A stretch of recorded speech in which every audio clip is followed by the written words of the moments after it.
Russia का बड़ा हमला यूक्रेन पर 40 मिसाइल्स 580 ड्रोन्स रात भर दागे 3 हलाक दर्जनों जख्मी।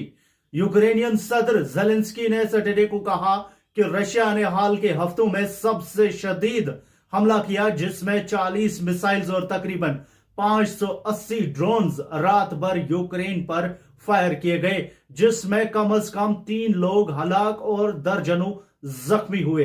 एएफपी के मुताबिक ज़ेलेंस्की ने कहा कि रात भर क्रूज और बैलिस्टिक मिसाइल्स के साथ मुख्तलिफ किस्म के ड्रोन से बम्बार्डमेंट की गई। पूरी रात यूक्रेन रशिया के शदीद हमले के नीचे था। उन्होंने कहा, अभी तक मालूम हुआ है कि दर्जनों लोग शेलिंग से जख्मी हुए हैं और अफसोस के साथ 3 अफराद जान से गए। सबसे ज्यादा नुकसान निप्रो में हुआ, जहां क्लस्टर म्यूनिशंस वाली मिसाइल ने एक रेसिडेंशियल बिल्डिंग को निशाना बनाया।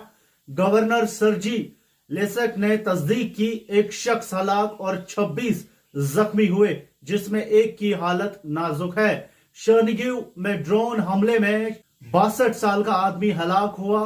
किमिलनिट्स्काई में 20 से ज्यादा इमारतें मुतासर हुई और एक लाश भी बरामद हुई। पूरे मुल्क में एयर रेड अलर्ट्स जारी किए गए, जिसमें यू भी शामिल था, जहां यूक्रेनियन एयर डिफेंस ने मिसाइल्स और ड्रोन्स रोकने की कोशिश की। दरमियान रशिया ने दावा किया कि उसने वोल्गोग्राद, रोस्तोव और सरातो रीजन्स में यूक्रेन के 149 ड्रोन्स तबाह कर दिए। सरातो में एक शख्स जख्मी हुआ। मशरकी यूक्रेन में लड़ाई शदीद होती जा रही है, जहां रशिया डोनेट्स्क और लुहांस्क में जमीन पर कब्जा बढ़ाने की कोशिश कर रहा है। सीज फायर टॉक्स रुक गई है। यू ने मॉस्को पर शेलिंग से अमन गुफ्तगू को डिरेल करने का इल्जाम लगाया। इसी दौरान एस्टोनिया ने रशिया पर अपने एयर स्पेस की खिलाफ वर्जी का इल्जाम लगाया, जो मॉस्को ने रद्द कर दिए। पोलैंड भी कह रहा है कि 20 रशियन ड्रोन्स उसके इलाके में घुसे हैं। इसके जवाब में यूक्रेन, जर्मनी और फ्रांस ने नाटो के ईस्टर्न फ्लैंक को मजबूत करने के लिए एयर पेट्रोल्स बढ़ाने का फैसला किया है। काफी लंबे वक्त से यूक्रेन रशिया में जो जंग चल रही है वो दिन ब दिन और ज्यादा तेज होती जा रही है। अमेरिकी सदर डोनाल्ड ट्रंप का कहना था कि वो पीस करवाएंगे इनके बीच में, लेकिन अभी तक पीस नहीं हुआ है और लगातार ये जंग बढ़ती हुई नजर आ रही है। काफी ज्यादा तबाही देखने को मिली है। वही नाटो जो सपोर्ट करता है यूक्रेन को, वो बार बार रशिया को निशाना बनाते हैं, रशिया को तनकीद का निशाना बनाते हैं, लेकिन रशिया भी पीछे नहीं हट रहा है। रशिया भी जबरदस्त हमले वापस कर रहा है यूक्रेन पे। और ये जो कार्रवाई की गई है, ये सारी कार्रवाई सैटरडे को की गई है। इस हफ्ते की ये बड़ी कार्रवाई रशिया की है, जो रशिया ने यूक्रेन के ऊपर की है।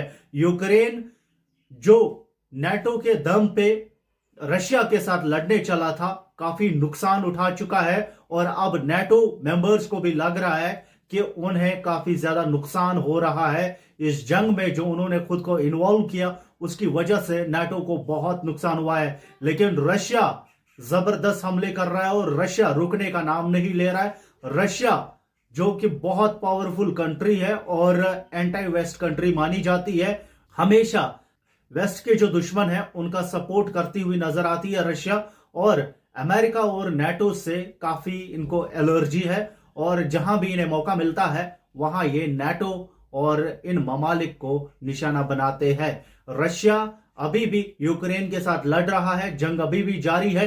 पीस टॉक के बड़े बड़े दावे किए गए थे प्रेसिडेंट ट्रंप की तरफ से, लेकिन कोई भी दावा अभी तक मुकम्मल नहीं हो पाया, कोई भी दावा अभी तक पूरा नहीं हो पाया और जंग रोज तेज और शदीद होती हुई नजर आ रही है। आपकी क्या राय है, कमेंट्स में हमें जरूर बताएं। आप तक न्यूज अपडेट्स पहुंचाते रहेंगे। फिलहाल के लिए इतना ही। अल्लाह हाफिज।